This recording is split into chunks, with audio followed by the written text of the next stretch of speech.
countries, in fact, if my calculus is correct. The organization is called the Asia Cooperation Dialogue. It was established in 2002 to promote intra-Asian cooperation, dialogue, and closer ties. So what is the state of affairs currently among all these Asian countries? Well, let's find out by introducing and welcoming onto the stage the Secretary General of this organization, Pornchai Danvivathana. Please welcome. Ladies and gentlemen, on behalf of the Asia Cooperation Dialogue, ACD Secretariat, I'm honored to be invited to address the plenary session of the Doha Forum today. I would like to thank the Deputy Prime Minister and Minister of Foreign Affairs of Qatar for honoring me with the invitation to participate in the 19th Doha Forum. As I was approached to speak about coordination and cooperation among Asian countries, which I believe could contribute to our discussion on the theme of Doha Forum 2019, in a sense that regional cooperation could contribute definitely to multilateral cooperation and vice versa. At the outset, I would like to submit that we presently need one another more than before, because many countries, if not all, could not be able to meet or overcome global challenges that may disrupt our ways of life and global geopolitical architecture. I concur with the goal of this forum that we need a collective thought of a global governance for the present and future generations. This idea corresponds with the objective of our grouping. In the year 2002, a continent-wide forum, or the Asia Cooperation Dialogue, ACD, was established. The aim of which is to address the missing links in Asia by incorporating Asian countries towards an Asian community without duplicating other organizations or groupings. It is the only framework that includes the Middle East, South, North, East, and West Asia in one group. It is a platform for cooperation where high-level policymakers informally exchange views to solve Asian issues by Asian countries. Cooperation through discussions or dialogue has enhanced the comfort level of all member states of the ACD so far. The growing number of the membership from 18 in 2002 to 35 in 2019 illustrates that a multilateral grouping like ACD is a platform for constructive discussions on international issues of concern. It could supplement and complement other groups in a wider context.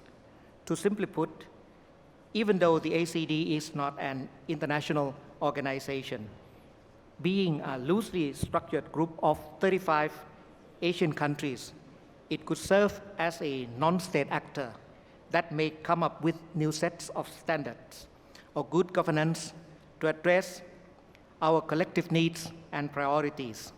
The strong point of this grouping lies with the notion of unilateralism and informality.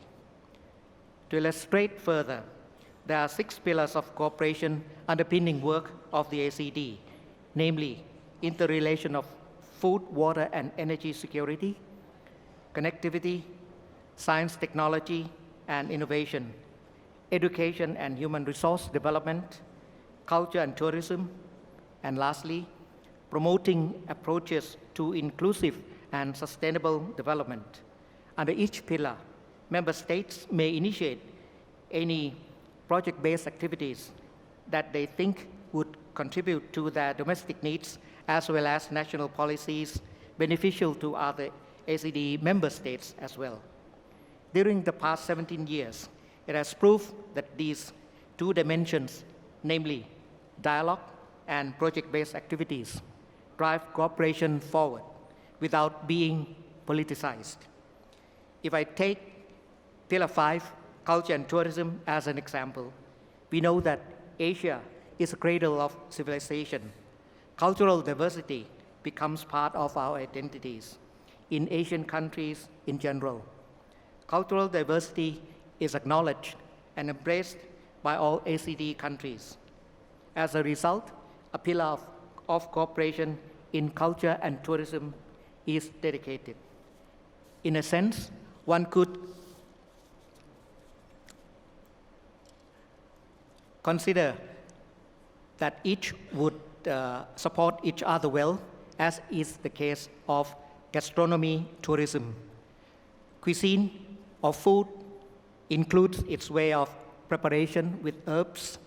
It denotes that tourism will become more than entertainment and relaxation if flavors of culture are added.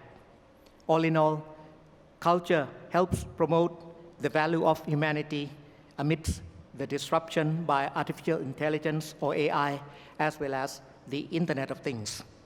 Excellencies, other than what I have described a minute ago, I have to admit that culture would be considered as soft power of Asia. We could make the best use of our cultural diversity to harness people of different regions to understand one another better. Better understanding among peoples is somewhat an instrument to promote confidence building as well as people empowerment and people connectivity.